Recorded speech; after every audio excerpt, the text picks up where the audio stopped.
Bonjour à tous, bonjour. J'espère par la grâce de Dieu que vous avez passé une bonne fin d'année. Que Dieu soit glorifié pour votre vie. Et je crois que nous sommes dans une saison nouvelle. Aujourd'hui, c'est le premier jour du sport au titre de l'année 2025. Et c'est le jeudi du sport 2 janvier 2025. Nous bénissons le Seigneur pour la grâce qu'il nous a faite d'avoir la vie. Et je prie Dieu pour vous que les vœux les meilleurs selon le programme de Dieu attaché à votre vie vous accompagnent le long de ces 12 mois à venir. Alors, j'ai eu une pensée que le Seigneur m'a inspirée pour débuter cette année 2025. C'est la prière, le mystère de la prière. Alors, pourquoi la pensée du mystère de la prière? Parce que ça a été aussi un problème pour moi. Donc, en le traitant, j'espère que tous ceux qui ont traversé le même problème que moi pourront se retrouver et corriger ce qui n'a pas marché. Alors, le Seigneur Jésus a dit, quand vous priez, vous ne savez pas prier. Pourquoi? Parce que vous multipliez de vaines paroles. Là, je suis dans Matthieu 6. Et vous pensez que, à force de prier beaucoup Matthieu 6, commencez à lire à partir du verset 6, 7, mais je veux que vous lisiez même tout Matthieu 6. Vous pensez qu'à force de multiplier les paroles, Dieu va vous exaucer. Et il continue encore.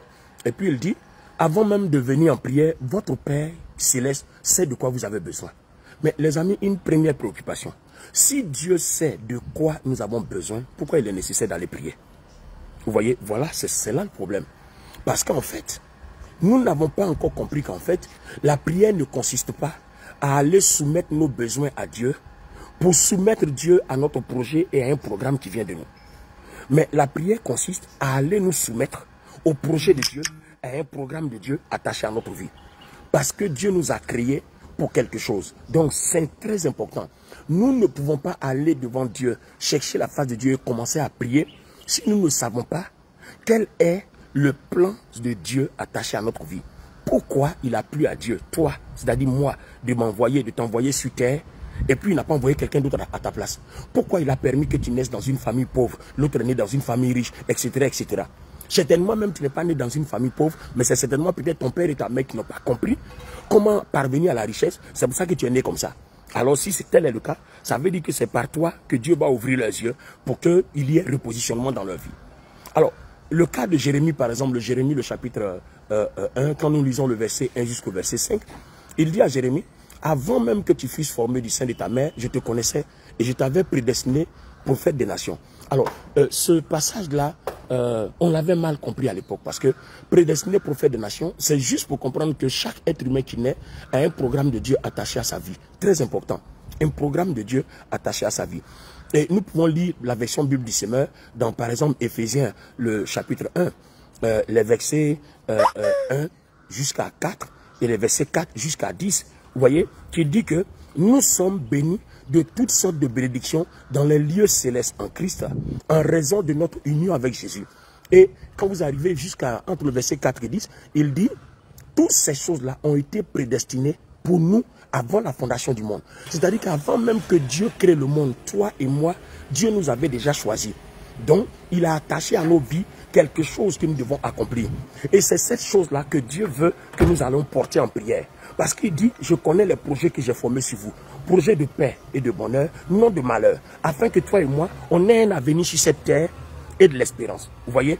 Donc, à partir du moment où le projet de Dieu n'est pas pour le malheur, alors vous comprenez que si nous envoyons nos projets, si nous envoyons nos besoins et que nous passons les déposer devant Dieu, on demande à Dieu d'abandonner ces projets qui sont paix et bonheur pour nous, pour s'incliner devant nos projets. Vous voyez, c'est pour ça qu'il dit nous prions mal. Et là, l'accent est mis sur le fait qu'il dit il sait de quoi nous avons besoin. Ça veut dire que nous devons aller en prière pour aller demander à Dieu, Seigneur, révèle-moi de quoi j'ai besoin dans ton projet de paix et de bonheur et non de malheur. Révèle-moi de quoi j'ai besoin. Tu dis à chaque chose suffit sa peine.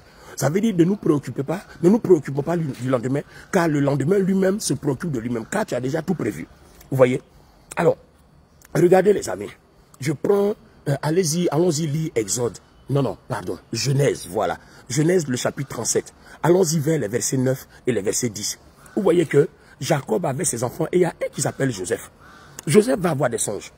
Et vous allez voir que ces songes-là parlent de son avenir. Ces songes-là parlent de ses destinées. Ces choses qui ont été tracées dans le spirituel depuis avant la fondation du monde, depuis avant que Joseph soit créé, Joseph soit né.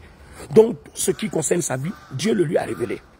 Et vous allez voir que dans le processus de sa vie, c'est vrai, il est passé par des épreuves, mais toute épreuve concourait à l'accomplissement de ce que Joseph avait déjà vu, qui était déjà établi spirituellement pour sa vie. C'est-à-dire, toi et moi, quelque chose, un programme de Dieu est déjà établi spirituellement. Si nous le connaissons et que nous vivons pour ce programme, alors à ce moment précis-là, Dieu sera en accord avec nous. Quand par exemple Joseph va prier, il va dire, Seigneur, tu m'as montré que je serai établi sur mes frères. Tu m'as montré que je serai établi en Égypte. Tu m'as montré que je serai établi sur mon père et ma mère. Tu m'as montré que c'est moi qui suis le sauveur de ma famille. Tu m'as montré que ce que ma famille n'a pas, c'est moi qui l'apportera. Je suis en train de déclarer sur ta vie que si tu es né dans une famille pauvre, ça veut dire que tu as le choix de Dieu, toi qui écoutes ce message-là, pour rectifier, pour le repositionnement de ta famille. Parce qu'il n'est pas encore trop tard. Si on n'a pas compris le but de notre destinée et qu'on a prié pour autre chose qu'on n'a pas obtenu, ne soyons pas découragés. Mais à partir de ce message-là que tu comprends, tu vas aller devant Dieu. Seigneur, tu m'as créé, pas pour que je souffre, parce que tes projets sont paix et bonheur, non malheur. Alors maintenant, révèle-toi à moi, pour que dans ma famille, je sois ce sauveur-là. Si vous remarquez bien dans la Bible, dans chaque famille, Dieu a suscité toujours un sauveur. Oui, Dieu a suscité toujours un sauveur qui a rectifié les choses. Dieu a suscité Moïse pour sauver son peuple. Dieu a suscité Joseph pour sauver sa famille. Il y a toujours quelque chose comme ça. Alors, je prie que celui qui va en prière dise à Dieu, je viens en accord avec ton projet, révèle-le-moi. Et prie pour que chaque jour, le projet de Dieu que Dieu a attaché à ta vie s'accomplisse exactement. Les amis, voilà le mystère que la prière cache. Donc la prière, ce n'est pas le fait d'aller devant Dieu pour aller déposer nos besoins. Non, ce n'est pas la prière. Et c'est l'erreur que nous avons commise depuis. C'est la raison pour laquelle nos prières n'ont jamais été exaucées. Et le Seigneur dit, nous ne savons pas prier parce que nous prions mal. Vous voyez? Et il dit, notre Père, quand vous priez, dites, notre Père qui est aux cieux, que ton nom soit sanctifié, que ton règne vienne, que ta volonté soit faite sur la terre comme au ciel. Vous voyez? Donne-nous aujourd'hui notre pain quotidien. Donc en fait, Dieu a déjà prévu notre pain quotidien. La seule chose que Dieu veut, que toi et moi, on soit en accord, afin que ce qui a été prévu dans le ciel s'accomplisse sur la terre exactement tel que Dieu veut.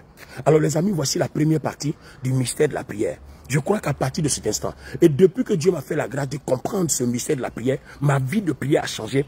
Je ne vais plus devant Dieu pour me dire, donne-moi une voiture, donne-moi une maison, donne-moi de l'argent, donne-moi des choses. Et puis regardez bien, dans le processus du programme que Dieu a attaché à votre vie, quand Dieu a envie de vous donner quelque chose, Dieu vous le révèle.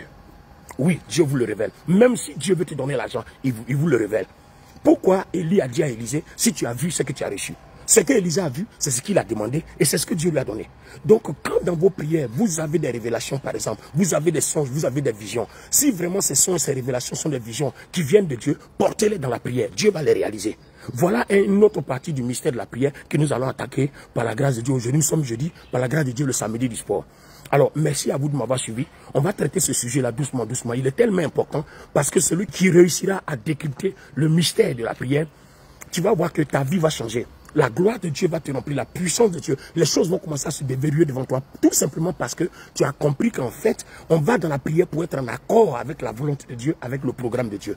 Restons abondamment bénis pour ce premier jour de sport, jeudi 2 janvier 2025.